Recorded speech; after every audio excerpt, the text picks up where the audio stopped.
चोर था गोवर्धन डाकू, बहुत नामी डाकू था। बिल्कुल सरल उदाहरण में तुम्हें बताया है।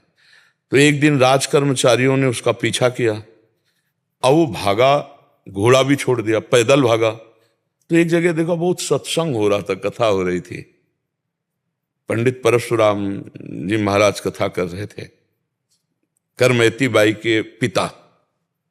ये प्रमाणित कथा हम आपको बता रहे। तो उस सभा में घुस गया। तो राज कर्मचारी आए, सोचा सभा में चोर कैसे हो सकता है, यहां तो चोर घुसने का अब उसको पाया ही नहीं। जब कथा 2-3 घंटे बाद समाप्त हुई तो कथा का प्रसंग चल रहा था।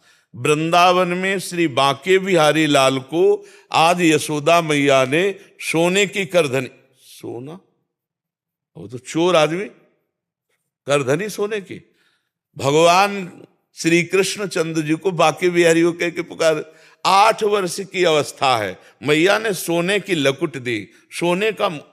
अरे इतना माल एक साधारण, और गाय चराने अपने सखाओं के साथ जा रहे हैं। कथा समाप्त हुई, नजदीक पहुंचा, चाकू निकाली, पंडित परशुराम जी के गले में लगाई, पता लिखो। ये जो इतना धनी बालक का वर्णन कर रहे थे, पता लिखो।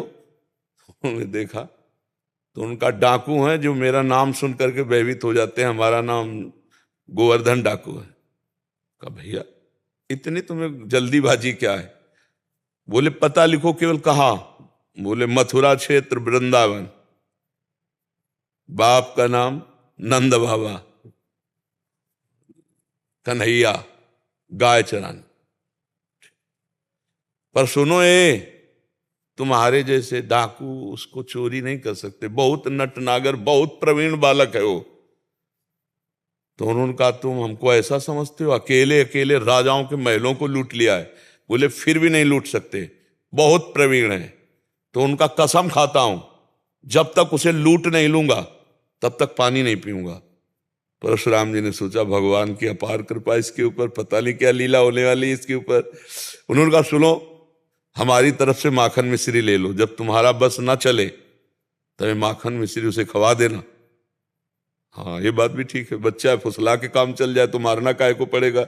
माखन मिश्री फेंट में बांधी और कहा कसम खाता हूं जब तक उसे लूट नहीं लूंगा तब तक मैं पानी नहीं पीऊंगा। पर नाम क्या बताया तुमने? इतना बड़ा नाम तो। बोले श्याम सुंदर। श्याम सुंदर, श्याम सुंदर, वृंदावन, गाय चराना, श्याम सुंदर। अब भगवान का चिंतन बनने लगा। देखो चिंतन बनने लगा। अब वो पैदल चल करके आया। अब एकांत में जहां गाय चरते तो पूछते श्याम सुंदर की गौएं कौन है? बोले सबे हैं, ये ब्रजमंडल है, हर गौशाला भगवान के नाम की है। नहीं, बोले वो जो यशोदा मैया ने श्रृंगार करके चराने में। बोले वो तो कथा में लिखा है, प्रगट में थोड़ी अब रह गया। अरे बोले नहीं, पंडित जी झूठ नहीं बोल सकते। हम लोग चोर डाकू झूठ बोल सकते हैं, पंडित थोड़ी झूठ बोल सकते हैं। भगवान तो है ना, वो अपने भगवान को तो श्याम सुंदर है ना। अब एकांत में विकल हो गया और कहा अगर कोई ईश्वर है तो मुझे श्याम सुंदर से मिला दे, क्योंकि मैंने कसम खाया है बिना लूटे पानी नहीं पिएंगे। इतने में आवाज आई एक ग्वारिया पर, ए श्याम सुंदर तुम्हारी गाय इधर जा रही। अरे दौड़ा उधर, देखा कमर में हाथ रखे, न जाने कौन से गुण पर दयाली दिली जाते हैं, पीतांबर की फेट, वैसे ही श्रृंगार जैसा पंडित जी ने वर्णन किया था। श्याम सुंदर, कमल नयन, मोर मुकुट और करधनी और लकुट। उसने हर चाकू निकाली, हर सखा को, और वो सब सखा दिव्य, वो गायें दिव्य भगवान ने प्रकट की थी। सब सखाओं का भाग जाओ नहीं मार डालेंगे। भगवान ने इशारा किया कि जाओ इसको हमें एकांत में निहाल करना है। बोले हाँ बोल रहे। बोले तू डरता ले क्या? बोले अब काल से भी नहीं डरते, तेरे से क्या डरना है। बोले मेरा नाम नहीं सुना होगा इसलिए तू डरेगा। अब ये मेरा नाम गोवर्धन डाकू, तो गोवर्धन ही तो नाम है ना, मेरा नाम गोवर्धन धारी है।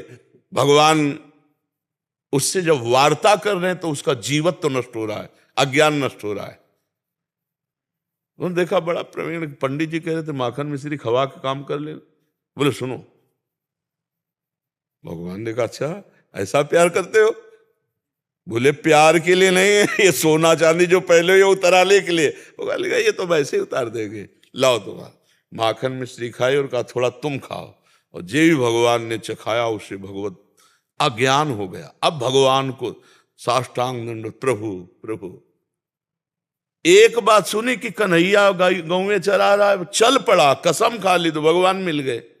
यहाँ जीवन व्यतीत हुआ जाता है, हलवा पूड़ी खा करके दिनचर्या का बैलेंस बनाते रहते हैं, तो भगवान कहाँ मिले। जब भूख प्यास सहकर केवल भगवान के दर्शन के लिए, तो भगवान उसी समय प्राप्त हो जाते हैं। हम लोग सुनते बहुत हैं, समझदार बहुत हैं, नहीं करना चाहिए ये भी जानते हैं, लेकिन भजन ना होने के कारण हम उसको उतार नहीं पाते हैं। भजन शुरू करो, अभी बात बन जाए। नाम जप करो और निश्चय करो कि मुझे इस मार्ग में चलना है, तो पापाचरण नहीं करना है, गंदी बात नहीं करनी, किसी को दुख नहीं देना, किसी का अहित नहीं करना, तो मंगल शुरू हो जाए। अभी दिव्यता आने लगे अंदर, अंदर की दिव्यता, ये बाहर शरीर का राग छूट जाता है। समझ पा रहे आप?